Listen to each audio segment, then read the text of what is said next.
আমরা জানি যে এই নির্বাচনে আপনি ৯৫০ বা তার কম বেশি ভোটে পরাজিত হয়েছেন, তবে এরপর আপনি প্রতিক্রিয়া জানিয়েছেন যে জগন্নাথ বিশ্ববিদ্যালয়ের বিজয় হয়েছে, অন্তত জকসুটা তো হয়েছে, যেটার জন্য আপনারা অনেক দিন ধরে আন্দোলন করছিলেন। আপনার প্রতিক্রিয়া কি প্রাথমিকভাবে? বিসমিল্লাহির রহমানির রহিম। আসসালামু আলাইকুম। দেখেন, আমরা জগন্নাথ বিশ্ববিদ্যালয়ের শিক্ষার্থীরা আমরা একটা নামমাত্র বিশ্ববিদ্যালয় পেয়েছি। একজন বিশ্ববিদ্যালয়ের শিক্ষার্থীর একদম ফান্ডামেন্টাল যে জিনিসগুলো দরকার, জগন্নাথ বিশ্ববিদ্যালয়ের শিক্ষার্থীরা কিন্তু এটা পাচ্ছে না। আমি আমার বিশ্ববিদ্যালয় জীবনের শুরু থেকে এই যে সমস্যা সংকট এগুলো ফিল করছি। তখন থেকেই আমার কাছে মনে হয়েছে যে বিশ্ববিদ্যালয় শুধু নামমাত্র কেন থাকবে, এই জিনিসগুলো তো আমাদের দরকার। তো সেই জায়গা থেকে জকসুটা আমি অনেক আগে থেকে 19 সালেও আমরা বলেছিলাম যে জকসু দরকার। সেই জকসুর পূর্ণতা পেল 26 সালে এসে। আমার কাছে মনে হয়েছে যে সবাই মিলে জগন্নাথকে যে আমরা তুলে ধরতে পেরেছি, যে অন্যান্য বিশ্ববিদ্যালয়ের মতো জগন্নাথ বিশ্ববিদ্যালয়ের ছাত্র সংসদ হয়েছে, এইটা যে জগন্নাথ বিশ্ববিদ্যালয়ের একটা ট্যাগ জুড়ে দিতে পেরেছি, এটা সবচেয়ে বড় প্রাপ্তি ছিল আমার।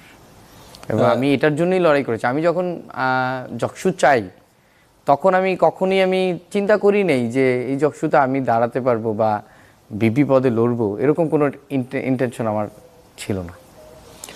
আমরা দেখলাম যে ভোটের যখন ফলাফলগুলো আসছে, প্রায় বেশ শুরুর দিকে আপনি এগিয়েছিলেন, আপনার নিকটতম প্রতিদ্বন্দ্বী হয়েছিলেন রিয়াজুল ইসলাম, পরে তিনি অবশ্য এগিয়ে গেলেন। আপনার কাছে কি মনে হয় যে ভোটের দিনের বিভিন্ন ধরনের কর্মকাণ্ড কিংবা কতগুলো ঘটনা যখন ক্যামেরার সামনে আসে, এই ধরনের ঘটনাগুলো কি নির্বাচনের উপর ফলাফলে ভোটারদের উপর প্রভাব ফেলেছে, নাকি আপনি আগে থেকে মানে এমনটা ভেবেছিলেন যে আপনি পরাজিত হবেন? না, আসলে দেখেন, জয়ের জন্যই তো সবাই লড়ে।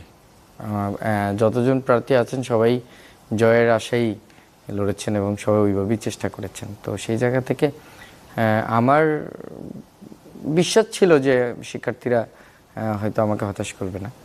আর এখনও বলছি না শিক্ষার্থীরা আমাকে হতাশ করেছে, আমি এখনও বলছি না। কারণ দিন শেষে রিয়াজুল ভাই আমার ভাই, আমি রিয়াজুল ভাইয়ের ভাই, এবং যারা বাকি 20 জন নির্বাচিত হয়েছে তারা আমাদের ভাই। আমাদের ক্যাম্পাসটা ছোট, তো সেই জায়গায় আমি জানতে চাইছি যে আপনি কাউকে না কাউকে হারতে হবে, কাউকে না কাউকে জিততে হবে, এটি নির্বাচনের নিয়ম।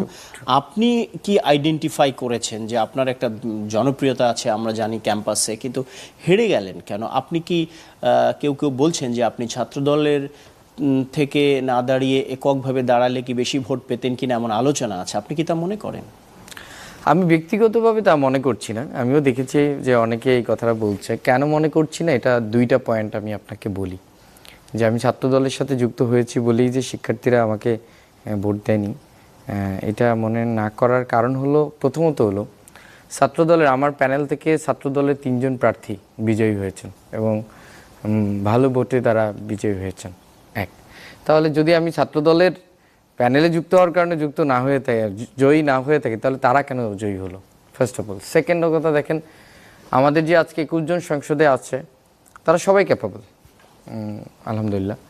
কিন্তু তুলনামূলকভাবে যদি আমি বলি যে আমাদের প্যানেল, রিয়াজুল ভাইদের প্যানেল ছাড়াও অন্যান্য প্যানেল, স্বতন্ত্র শিক্ষার্থীরা, সেখানেও অনেক শিক্ষার্থী আছে, তারাও ক্যাপেবল, তুলনামূলকভাবে তারাও ক্যাপেবল। তাহলে সেই জায়গা থেকে কেন উঠে আসলো না?